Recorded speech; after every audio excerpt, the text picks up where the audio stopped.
People, deluded, I'm back again. I hope you're all doing well and safe. Good morning on this Sunday morning, good afternoon, good evening, good night, depending on when you're watching this or according to whatever time zone you're in this earth. I hope you're well and safe. Now, Arsenal versus Newcastle, Premier League action, 11th versus 14th, I believe. Both teams need a win. I'm skipping ahead a bit, but you look at Newcastle, their last win came in December. You've heard some of their comments with Steve Bruce. They lost to us in the FA Cup. They lost to Sheffield United in the league since, in the sort of, how would I make it make sense, the middle game before they come and play us or return to the Emirates to play us again. We dropped points against Crystal Palace, 2 points dropped. They can't buy a win, and there's pressure on the players, pressure on the manager, pressure on the club. So again, I always tell you, look, you need to be wary when they and to be fair, the pressure was there when we played them in the FA Cup, but when there is pressure and you're backed against the wall, or your backs collectively against the wall, you either stand up and fight back or you accept your fate. And the way Steve Bruce, will get into it, but the way Steve Bruce is speaking, it seems like his fighting talk. We also need to remember these players, they lost to us in the FA Cup. And if I was them, I'd have the bit between their teeth, because same way, we needed to go to extra time to beat them. I'm sure Arsenal fans can consider in the last two games across 180 minutes of normal time, Newcastle in the FA Cup and Crystal Palace, we've struggled to score goals. We've struggled to cut teams open.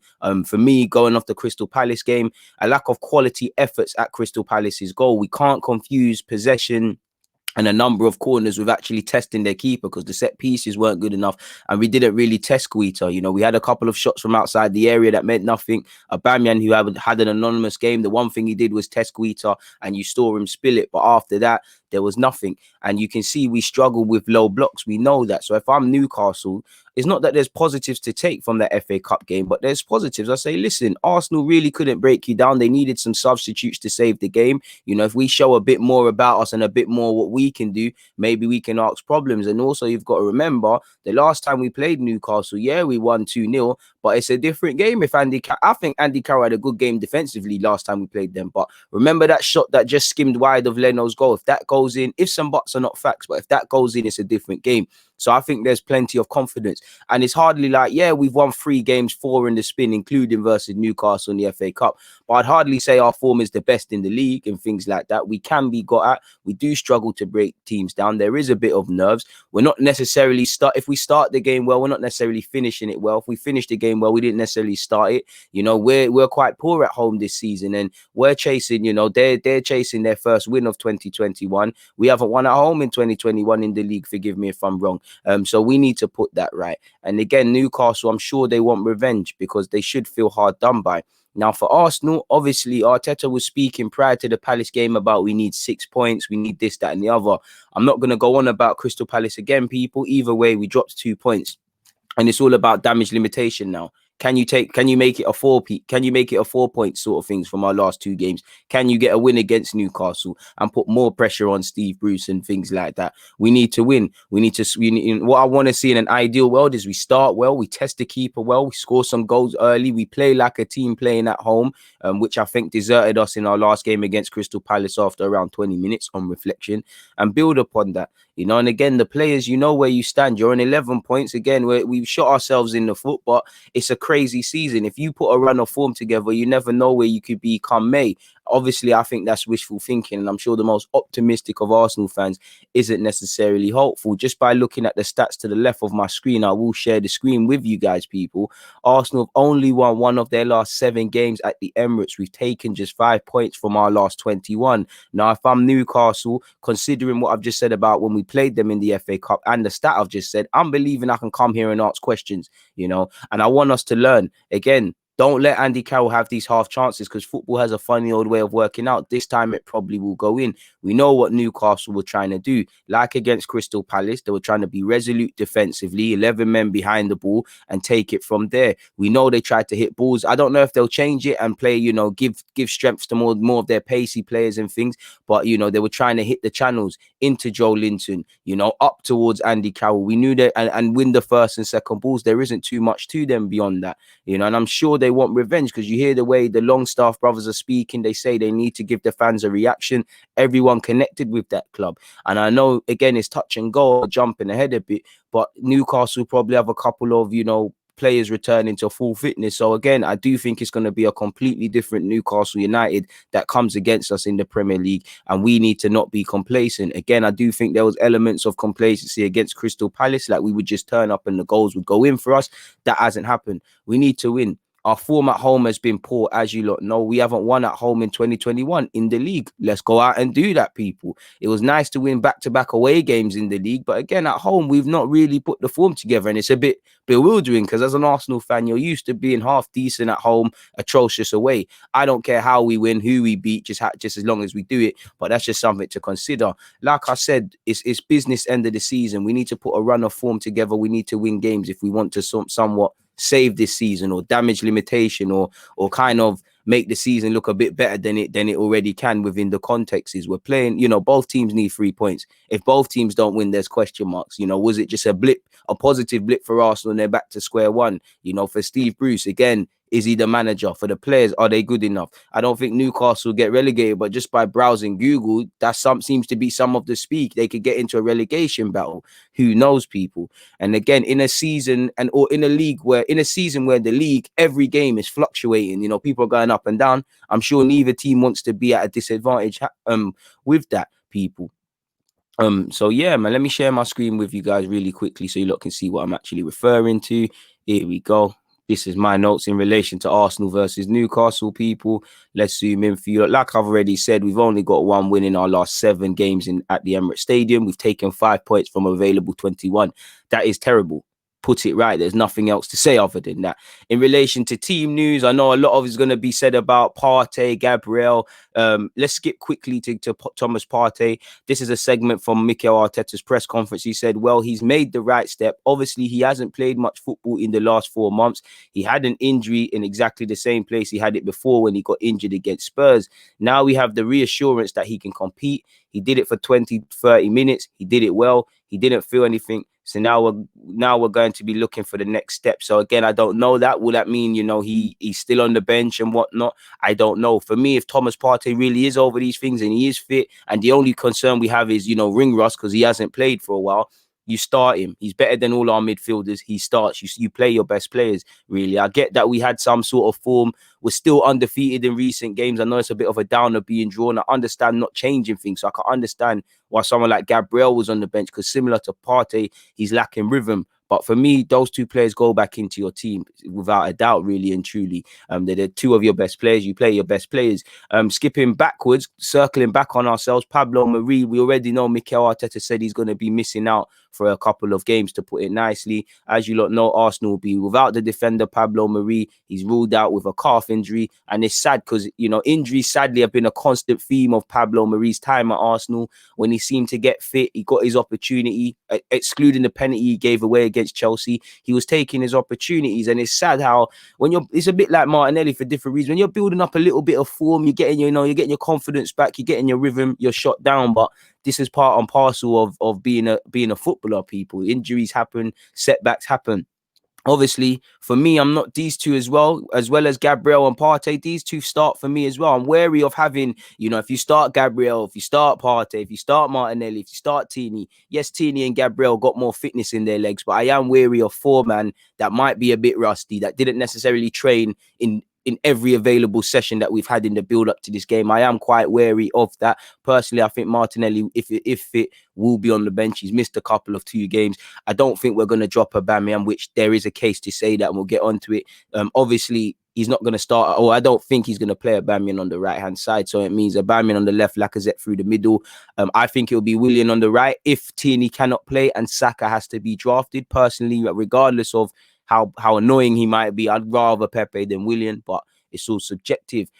As you lot said, it remains to be seen if Kieran Tierney with a muscular issue and Martinelli ankle will be fit to return to the team. But as you lot know, the latter 2 in Gabriel and Partey are pushing for recalls, and they're 4 of our best players. And again, squad is, we right now Arsenal need a proper first 11. That's our priority. We haven't got a 30-11 that we have full faith in everyone. We've got lesser of 2 evils, couple man playing in form. I'd say I'll push maybe 4 players within this lineup, maybe 4 to 7 players collectively throughout the squad. You could say, yeah, I truly believe in, if anything. So we know our starting 11 needs to improve, and then after that we know we need to improve our depth. Our depth outside of our starting quality players is not good enough personally. So yeah, hopefully there's some fitness in relation to Newcastle. As you lot can see, people, Ryan Fraser will sit out this. He obviously got sent off in their last game against Sheffield United. Jamal Lewis has a knee injury, but he might be returning. You know, John Joe Selvey, a former Arsenal academy player, again after surgery on his groin. I don't know if he'll be available, but he's finding his way. You know, Jamal Lascelles has a terrible time with COVID, but he's been back and doing his thing. A number of their players apparently are sick, but then again, you saw Fulham. A number of Fulham players have had COVID and been fighting COVID in last recent weeks, and they've been playing out their skin, and they were unlucky against Chelsea yesterday, to be fair with you. So again, obviously, very few things are more important than football. First and foremost, I hope all of these opposition players get out of this and are in positive health. But then if I'm looking at it from a footballing point of view, physically, you know, fitness wise, they might not be out. And you've got to remember, if you lot are ill and then you play football, it takes a lot out of you. So again, I'm not too sure if these players will be involved, but you know, Steve Bruce has been bullish about a number of these players. So I do think you will see Jamal Lascelles. I'm not too sure on Fernandez, as you could see here. You know, apparently Alan Saint-Maximin has returned to training and he's doing his thing in that regard. If he is fit and he is over this, even at 70%, for me, you still take him in the squad because he's a player, as you lot know, can present issues to Arsenal. He's awkward. He might be frustrated with his decision making, and that's probably why, with all due respect, he's at Newcastle, not one of the top clubs, but he can present problems. You know, if he's on the left, no fullback wants to play against someone that's awkward. You know how good Saint-Maximin is. And obviously, going off the FA Cup game, we know what to expect. You know, Newcastle, they have got some quality on the ball. They're not a bunch of builders, with all due respect. They can present issues. They will fight. There was a bit of a game plan. You know, if you give them a chance, they will take their opportunity. They have got players who are technically sound. You know, they will be difficult to break down. I really hope we learn our lessons from the FA Cup again. There's no extra time in the Premier League. It saved us against Newcastle in the FA Cup. It did not save us in our game against Crystal Palace. Like I said, 180 minutes without scoring. Go and put that right. You know, go and put that right. And players, when you can recognize that it's a game where people have to force the issue, we need to do what we need to do. And like I said, and then once again, you know, the problems fundamentally in the last couple of games have been from open playing creativity. And again, you know, you can't mention creativity in this Arsenal team without your left back. We saw, you know, any team, with all due respect to Tierney, and it's not a disrespect to Tierney because he's good, I feel it's very concerning. I know with the modern day, fullbacks are central, and it's, you know, if Liverpool said it, you know, with Robertson and Trent, maybe not so much this season, but a lot of their assists came from their fullbacks. There's nothing wrong with relying on the fullbacks if that's the system, sort of thing. You know, I'm sure Liverpool Klopp will, you know, on one hand, it doesn't sound concerning that Robertson typically, for example, is the one providing assists and is a creative hub for the team. But on the other hand, away from Liverpool and Arsenal, I'm not saying that's not true, but for me, I look at it a bit concerning that if my left back isn't playing, and we're not, I'm saying that if my left back isn't playing, we don't look dangerous in the attacking half. If my left back is our most dangerous player, with all due respect to the left backs, because I was a right back and I was playing left back for the last team I played, there's the problem there. I shouldn't be talking, you know, I should be gassing Tierney and saying, yo, this shows how good Tierney is. He's good defensively and he goes forward. I shouldn't be saying Tierney's not there, so we're not scoring goals, you know. And it's down to these players that are not in form, or players that's had a little mini uptake in form that and it's now gone flat, to turn it around. You know, if Tierney should have about 10 assists in this Arsenal team already. But I shouldn't be saying Tierney's an issue when I've got Bukayo Saka, when I've got Aubameyang, when I've got Lacazette, when I've got Pepe, when I've got Willian. I don't even believe in the last two, but you get it. I shouldn't be saying that. And it's pretty damning. And for me, this is firmly at the feet of the attackers, also the central midfielders, because we know we need centre midfielders, evidently, that want the ball and to manipulate circumstances. But Tierney, in the last game he played, created more chances against Newcastle from open play on his own with 6 than all of Arsenal players did together when we played Crystal Palace. So that tells you how good Tierney is, and that tells you the problem. You know, man, that's one man. One man has created 6. The whole Arsenal team has created 5. You don't shoot, you don't score, you don't create creative opportunities, you don't score. Because off the top of my head, against Crystal Palace, what real quality efforts were there? You had Aubameyangs, you know, you had one incident where Bellerin took it off Lacazette. Maybe Lacazette could have scored. You had a couple of tame efforts from outside the area for Maitland-Niles and Saka, neither troubling Guaita in goal. Go and ask questions. Newcastle have been conceding a lot of goals. Their defense, while have shown an uptake like Crystal Palace's did, Go and ask questions. Go and create uncertainty. Go and separate the man from the boys. Because, go and make the centre-half shout at the keeper shouting at the fullbacks. Go and disrupt their organisation. You help a team to be organised when you do not break fast, when you play stupid, unnecessary 5-yard passes, when you go backwards. You're allowing them to hold their shape. Where if you do things quick, people are out of position. And they are, again, their players are not fully fit again. I want to see a good performance against such people. If we quickly, go quickly to Steve Bruce and some of his comments just to paint a picture for you guys, people. Snake's belly and the step taken to get a response from Newcastle United at Arsenal. This is a report. Steve Bruce, apologies, let me zoom in a bit. I understand you lot probably can't even see that. Apologies, people. Steve Bruce insists he will never walk away from a challenge, even if the Newcastle head coach recognizes that he has come under pressure. So for me, I'm sure, when you're, players and managers don't have to be best friends. How many of you have loved your manager or absolutely loved your manager in the workplace? But I'm always wary because the players are facing criticisms as well. When everybody's playing well, it's all the players. When they're playing bad, it's all the manager. But it's the same things like I was saying in relation to Mikel Arteta.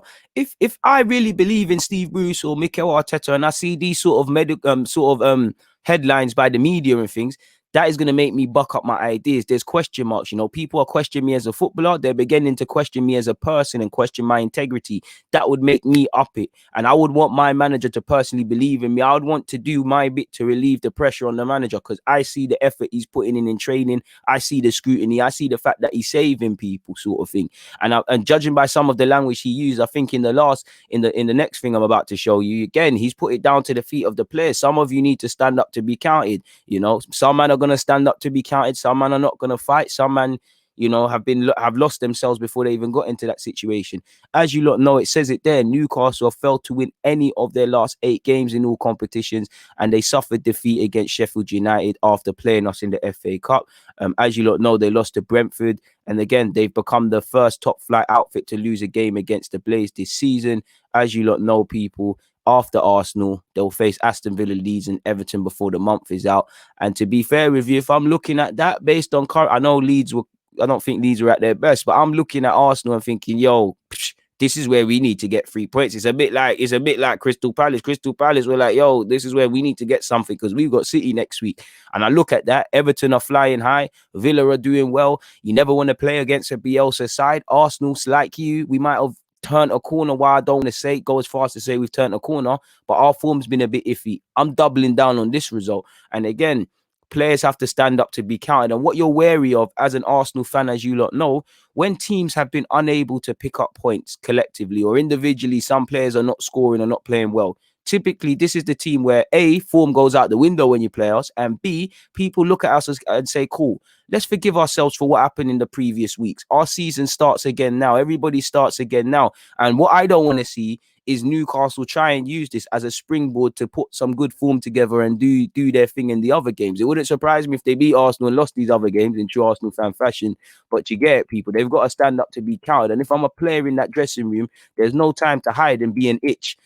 Purposely missed out a word. There's no time to hide because you got tough games. The world keeps spinning. You feel sorry for yourself. The greatest thing and the greatest gift and curse of life, it keeps spinning. So you either do what you can to make active steps towards bettering yourself or you feel sorry for yourself. And I think we're going to face a very different Newcastle team. I think they're personally going to be roaring. I think they're going to have the bit between their teeth because they lost to us in sad circumstances. They took us to extra time. So if I was them, I'd say, you know what, this Arsenal team's overrated. They've got probably the most expensive collective front three in the league. They've got a bunch of players that have played for their countries and played at other clubs and things. And they needed Smith Rowe and all of these guys to come off the bench when really fatigue was settling in now. They can't beat us across 90. This is the language I would be using if I was a player or Newcastle manager.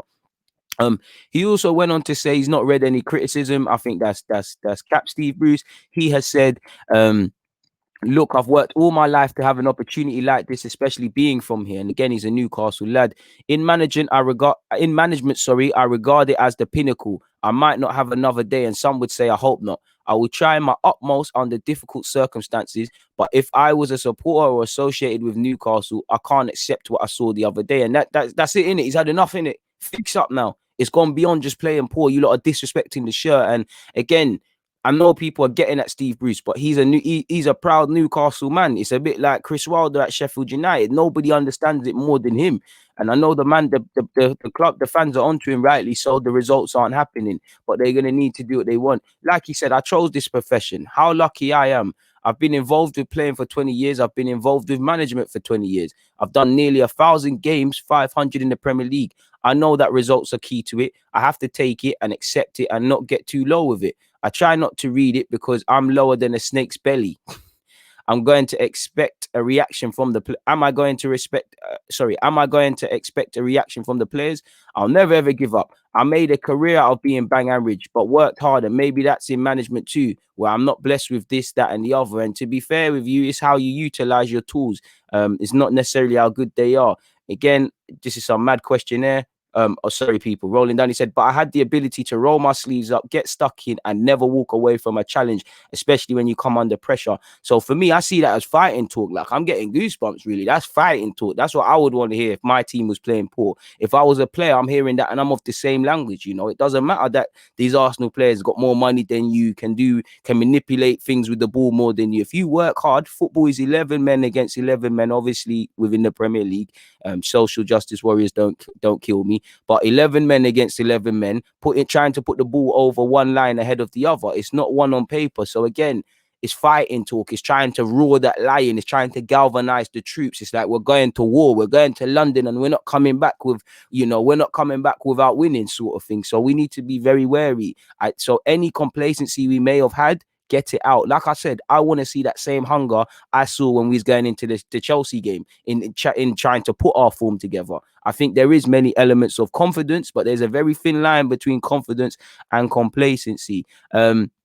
Apparently, Steve Bruce lays into his players for being absolutely, you can see it there, and frigging hopeless after they lost to Sheffield United. So he's onto them, and he said the gloves are off now. So what does that tell you? No more nice guy people. It's getting mad for people now. You're gonna have to fix up. You're gonna have to do what you need to do. He's held his hands up, and he's, one thing I have to give Steve Bruce, he hasn't run away from criticism. He's taking the brunt of it. So if I'm a player, some players probably are gonna hide behind him. But if I'm a player, I'm thinking, nah, man. My manager, we're the ones playing. I see him working all week and we're disrespecting him. So my thing is just a fight back. It's just going to be a fight back. Steve Bruce has told his players they were absolutely shite and warned them the gloves are off and I'm going to do it my way. So he's had enough of being nice. It's my way or the highway. If I'm going out, I'm going out. He's on a Scarface thing right now, basically, people. All he has in this world is his... If you know, you know. He said himself, we were freaking hopeless the other day. Absolutely shite we were. I have to accept it. I've let the players be comfortable, but the gloves are off now. I'm going to do it my way. I've said from day one I wanted to play and I haven't done it enough. So again, on to them now. No nice way. Forget it. It's my way or the highway. Whoever don't like it, pack your bags and F off is the language I'm getting from him. As you lot know, we already know 8 games without a win, 1 goal scored in 10 hours. And even that, they were quite toothless against us in that first half. So that's what they need to improve as well. Apparently, as it said up there, sleepwalking into a relegation battle. And the more they lose, the more you can say that's a thing. As much as I don't think Newcastle are in it, how can I say not? You've got a Fulham team who were unlucky yesterday, really, against Chelsea. They're on 12 points. Newcastle are on 19. Newcastle need about 20 more points, as they say, to stay 21 points to stay safe. As you lot know, the illustrious 30 points. And I'm sure one thing you're scared of is a fight back. West Bromwich Albion got a fantastic 3 points in their last game against Wolves. Fulham look like they've, I won't say turned the corner, but playing better. Again, Brighton and Burnley, they get results this weekend. Again, so I don't think Newcastle are in a relegation battle. Maybe it's because I like Newcastle. I've got admiration for the big club. I feel sorry for how the fans are. I see a lot of similarities between Arsenal and Newcastle. You got a lot of fans who love the club. You got owners who don't give a crap.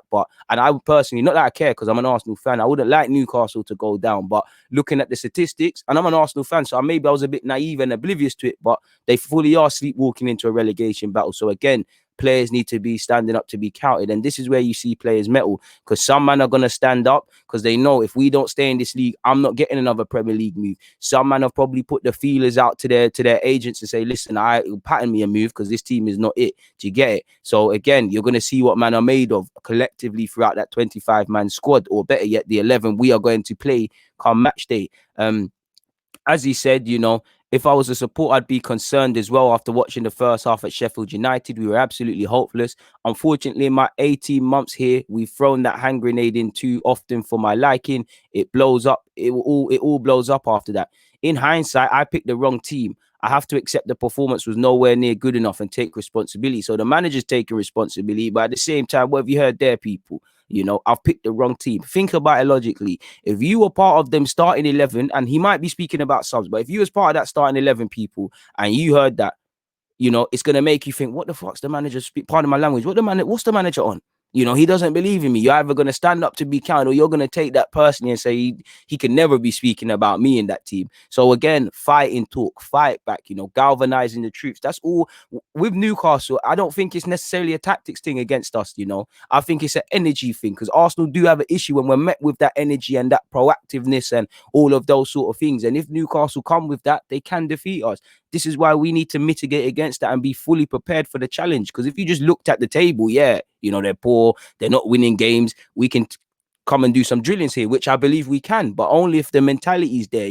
Don't think the game is won before you've actually, scored 2-3 goals and the ref has blown the whistle for 90th minutes. Like I said, thin line between complacency and confidence. And he's also said, in some people's eyes, I was never the right choice. I can understand that. But if you look at my record over the years for being a team that is in the bottom half of the league, then I've got enough on my CV to make sure I can try and slowly take the club forward. That's what I'm here for. That's what I'll continuously try to achieve.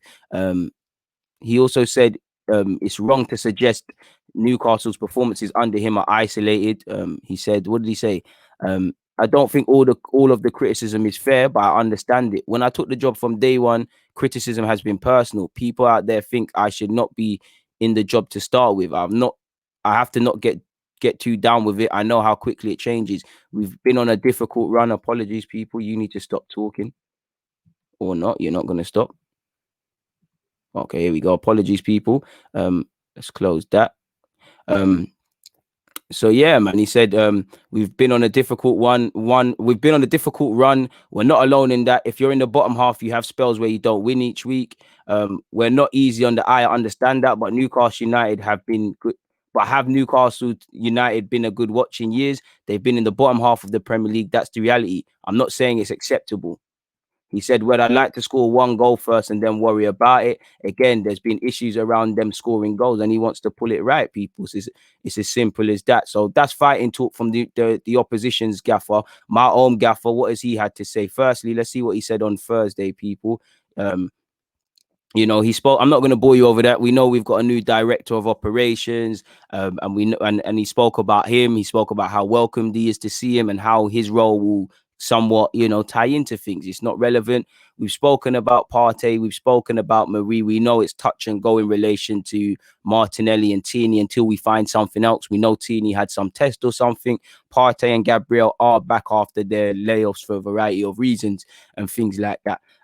We also got to remember there are some positives. We did drop 2 points or a point gain, depending on how you look at against Crystal Palace, but we still have 4 clean sheets. He said it's very positive because that's the foundation to win any game, and it gives you a great opportunity to go on and win every single game. Against Crystal Palace, we lacked that quality in the final third that we needed against teams like Palace. On one hand, I believe that for wholeheartedly. On the other hand, how good are we? We can play a lot better in that regards, but with certain, until we get some additions, I can't see us improving dramatically in the final third. He then obviously sang Roy Hodgson's praises. He was then asked about Steve Bruce, obviously in relation to Newcastle's lack of wins. He said, absolutely, when you're sitting in one of these chairs, you suffer and you have a lot of empathy for your colleagues. We know what it takes, how much we suffer. And as well, Bruce is a top guy, a really good manager, and as well, but a top guy too. I hear that. I agree with it, but forget all of that, man. No empathy. At least, and we can have empathy after the game when it's not relevant. It's us or them. It's kill or be killed sort of thing. It's your job or his. That's the way you got to look at it, because scrutiny's left Arteta. It can fully return. Let's go and get the win. On what it takes to get through a difficult period, I wouldn't say we're out of a difficult period yet, but we have one. He said, first, you need support from the club. That is for sure. Then you need to stick. Then you need to feel as well what your fans and supporters can see what you're trying to build. Then the most important thing for me is the feelings you have with the players. When you feel that the players are on board and they're trying for you, then they are behind you. That gives you big energy. Probably when you feel that the players are lost and not behind you, that's difficult. And that's facts. I can't add anything other than that.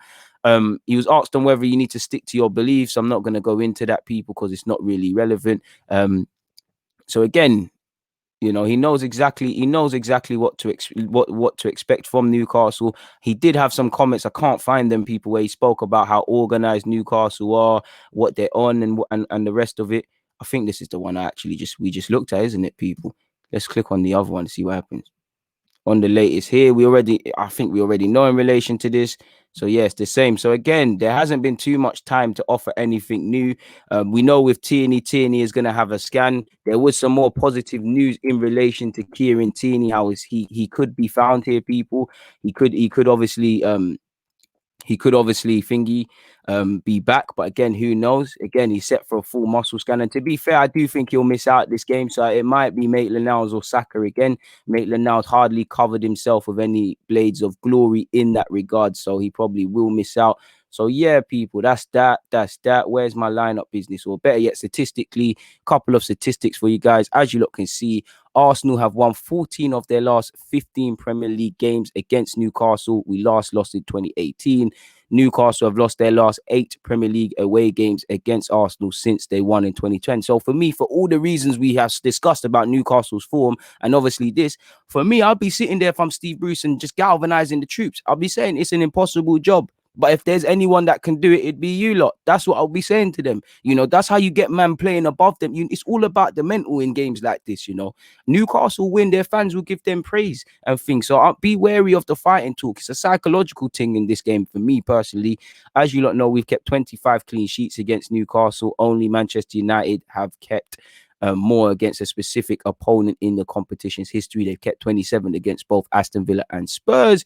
As you lot know, we won 2-0 already this year, and apparently if we win, it will be the shortest gap, 9 days between home victories against the same opponent since 2008, sorry, when they beat Newcastle at the Emirates in the space of 3 days. Hopefully that is the case, but if I'm Newcastle, you're trying to avoid that.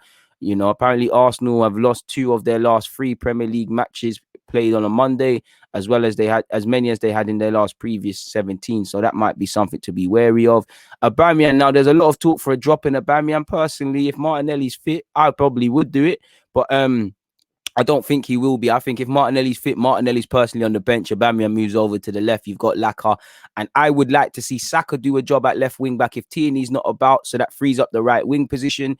Personally, I'd rather give it Reece Nelson, because I feel in the minimal chances I'm seeing from Pepe, he's jarring me. Willian, again, we all know it's going to be Willian, but I think there's too much favoritism. So I'd probably say just give it Nelson. Nelson has his own frustrations, but he's, you know, he ain't really had a chance. If not, I'd rather Pepe. It's going to be Willian. Like, I fully expect to see Aubameyang on the left, Willian on the right, Lacazette through the middle, and things like that. But as you lot can see here, again, can you get your goal? You scored against Newcastle in the FA Cup. Can you score in normal time, Aubameyang? You know, can you start getting some braces for us? Apparently, Aubameyang has either scored or assisted in 5 of his last 6 games against Newcastle in all competitions, finding the net in each of his last 3 appearances against the Magpies. Hopefully, he can make that, you know, 4. Good record against them, but again, it's about what you do in today's. Newcastle has never won an away. Steve Bruce, has never won an away Premier League game against Arsenal, with his side scoring just 3 goals in 11 away games. So again, more woeful news, more doom and gloom, more reason for a fight back. Personally, for me, Newcastle have lost their last 8 away Premier League games against Arsenal since they won in 2010. Arsenal have won 14 of the last 15 against such, as said already, people, which were the same stats. Since beating Wigan 3-0 at St James's Park in December 2012, this will be Newcastle's 18th consecutive Monday Premier League game played away from home. The Magpies have lost 13 of their previous 17 in this run, winning 2 and drawing 2 and failing to score on 12 occasions. So we've spoken about the tactics. It's not really a game for tactics. We've spoken about, you know, we know what to expect. We saw what they did last time, man, when they went with that 4-4-2 thing, and they were quite narrow. You know, it was like a 4-4-2, 4-5-1 at times. We know what to expect from Newcastle. We know they're going to, you know, fight for the second and first balls. We know they're going to try and exploit set pieces, you know. To be fair with you, for Newcastle, you had minimal efforts against us, but if Andy Carroll scores that half chance, it's a different game. So for me, the last thing left, and that's for tomorrow really, about Aubameyang, is the lineup. Now, there's speculation over a lot. For me, if Martinelli's fit, he plays. But if Martinelli's fit, I do see him on the bench. I do see Aubameyang being moved over to the left-hand side and things. So for me, if everybody's fit, I prefer Maitland-Niles to Bellerin, but Maitland-Niles, you can't, not that Bellerin was amazing, but Bellerin's been okay the last few games, and the way Maitland-Niles was moving on the left-hand side, again, maybe he should get another opportunity. It's difficult when you ain't got that fitness, but didn't cover himself with any glories, doesn't deserve to start really and truly. Spots are earned, didn't take his chance, his minimal chance. So for me, like we have a choice. Leno picks himself in goal. Bellerin will go for me at right back. Rob Holding will nudge it ahead of me, just nudge it ahead of me for David Luiz personally. Saying that, I do think with the way I think Newcastle are likely to play, David Luiz gives you a lot on the ball. But I just feel in the game against Crystal Palace, David Luiz was good and as was Holding. But for me, I think Holding just edged it because he had a better game. As you lot know, Marie is injured, so he's going to play no part. And the Mustafis and Chambers, they're bench boys, if anything. For me, if fit, Gabriel comes back into the team. He's our best centre-half. I know he's a bit raw and rash at times, but it's a fact. I hope Tierney is back, but should Tierney not be back, then I've already said I'd move Bukayo Saka there. For me, if fit, again, I don't... you know what? Ironically, my first choice for Partey is actually Ceballos, but I just feel based off the last game, Xhaka played a bit better than him. Ceballos was quality in the first half, went a bit missing in the second. Xhaka played some good passes, but let's be real, for every good pass, he played some trash passes. For every good tackle, he made some mistimed tackles. Depending on, it's a thing. It's like I say, with Arsenal fans lacking balance. Depending on who you speak to, Xhaka was amazing and the best player in the world in that game, or he was the worst. It all depends on what you're focusing on rather than applying balance sort of thing, people. It's a bit like the Crystal Palace game where, depending on it, you could say it's 2 points dropped to a point gained because they had two clear-cut chances really in the first half with Benteke and Tonkins headers. So for me, I don't really feel, obviously, El Nene was the guy at one point. He's had a bit of form. Xhaka's played good in his last game. Ceballos has had little patches of form. Really, if we're real with ourselves, neither of the current options we have are good enough to play with Partey. But I think for this game at least, obviously Xhaka would be on the left, Partey would be on the right. It's just to type this up. But I'd go with the pivot of them two. Smith Rowe, for me, you get your chance. You was a bit anonymous in the last game, but it's bound to happen. You're a young man. Can we get back to the usual proceedings in that game? So Smith Rowe would get the nod for me. Obviously, if Saka is moved over there, I do think it will be Willian. But I would love to see Pepe again. I say love. He is incredibly frustrating, and I've given up with a lot of these players now. Like, the only players I genuinely believe in is these two here, Tierney and Saka. I love Smith Rowe, but I wouldn't include him as that. Tierney, Saka, Gabriel, Partey, Martinelli. Really, everyone else. I hail up Smith Rowe. I hail up Nelson and the young G's. I don't really believe in much players. I take them for what they are. I've not got no hope in Bellerin, this being a full season under Arteta, turning it around. I've got no faith in, these players, giving me consistent form. Xhaka is Xhaka. I just take these players. I accept them for what they are now. Like I said, I've only got expectations on a certain amount of players. But as you can see here, in an ideal world, if everybody is fit, Leno, Bellerin, Holding, Gabriel, Tierney for me, Partey and Xhaka, Smith Rowe, Saka would play where Pepe's name is, people, and you go Lacazette, and I'll actually go with Martinelli here. I do think Martinelli's not going to play or be on the bench, so I think Aubameyang's going to move over to the left again, Lacazette through the middle, and you would see Willian here. It won't be Pepe, but if you could, within the context, this is my lineup, people: Leno, Bellerin, Holding, Gabriel, Tierney, / Saka, Xhaka, Partey, Smith Rowe, Pepe, Aubameyang, Lacazette, if could be, but as I said, if Martinelli's fit, Martinelli plays. Who knows? You might even see Maitland-Niles get another opportunity there. If Maitland-Niles has a good game there, people shut up. But for me, I wouldn't personally. Even Cedric could get drafted there. We might even revert to 3 at the back. Who knows, people? But in relation to the Newcastle preview, that's mine, people. And again, we just need to start winning. We need to start putting a run of games together because the games are coming thick and fast, and we're not going to have much time for anything else, personally, people, because you look at our run of games now, it's only going to get harder. With all due respect to Newcastle, these are the sort of points you have to pick up, really, because after Newcastle, what? Again, we've probably got the FA Cup 4th round to come into matters, but the 26th of January, our next Premier League games, you've got Southampton away, Manchester United at home, Wolves away, Aston Villa away, Leeds United at home, people. So again, our next 4 games after this is Southampton, United, Wolves, Villa, and Leeds. And, and the two Midlands clubs, Wolves and Villa, are both away from home. Again, two grounds you've seen us drop points at people. Then after the Leeds game, it then becomes Manchester City, and sandwiched in between Manchester City is the Benfica games. This is now February, people. And then after that, what a thank you present for getting after that tough run. They've said, you know what, you're back down the Midlands. We've got to play Leicester City. We all know how that script goes. We've then got Burnley, and then I'm not going to go further, but the 13th of March we've got the North London derby. So again, we're going to need every member of our squad to stand up to be counted. We're going to need to put a run of form together. With all due respect to Palace, that's a game you should be taking 3 points with. This is a game we should be taking 3 points, because you've got to play an informed Southampton. It's only going to get tougher. It's only going to get tougher. So let's see what happens, people. In relation to score predictions, I hate to be the guy to say it. I'm going to go with 2-0 Arsenal. I'm not going to lie, I'm quite nervous. I'm going to let my heart talk and say 2-0 Arsenal, because that's what I'd like to happen. Is that going to happen? Time will tell. But I've enjoyed the 40 minutes speaking with you and previewing this game, people. Please make sure you hit the like button. Please make sure you've hit the subscribe button, people. It's always a pleasure. Obviously, watch along business as well. Make sure you're keeping an eye open. Probably around 7:30 on Monday, tomorrow. You'll see a watch along for Arsenal versus Newcastle. You'll probably see some content after it, live reaction, and just before that in the afternoon. So make sure you're checking on a regular basis for Deluded content. Check out my content that's already been dropped. On that note, though, it's always a pleasure speaking with you guys. But like I said, please hit the like button, please subscribe, share up the vid, and I hope to see you back soon. But for now, DG.